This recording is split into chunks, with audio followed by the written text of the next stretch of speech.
মহাশিবরাত্রি, সবাই উপোস করবে, জল ঢালবে, পুজো দেবে। আমিও রেডি হয়েছি এইরকম, আমিও যাব জল ঢালতে। যারা অবিবাহিত তারা তাদের মনোবাঞ্ছা নিয়ে যাবে, মাথায় জল ঢালবে, বলবে বাবা তুমি যেমন পার্বতীকে ভালোবেসেছে বলে তেমনি যেন আমার বর আমাকে ভালোবাসে। সে আমি যাই করুক, সে আমি যাই করি, বরকে যদি তুলে আছিঁড়ে ফেলেও দিই তাও যেন বর আমাকেই ভালোবাসে, মাতার শিরোমণি করে রাখে।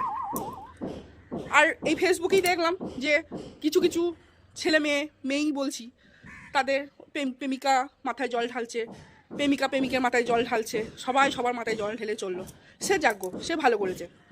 তা আমার মনে হয় একটাই প্রশ্ন, যে যারা বিয়ে হয়নি তাদের একটা আলাদা আবেগ কাজ করছে, আর যারা বিয়ে হয়ে গেছে তারা কী জন্য চললো? আমি তো চললাম এই শুধুতে যে আমি তোমার কাছে যা চেয়েছিলাম তুমি সেই রকম ঠিক না দিলেও কাছাকাছি দিয়েছো।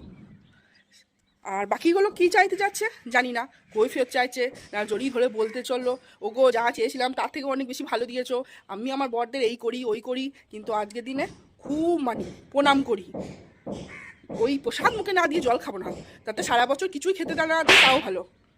যাই হোক, তোমরা কে কী মনোবাঞ্ছা নিয়ে শিবরাত্রি মাথায় জল ঢালতে চললে কমেন্টে জানিও।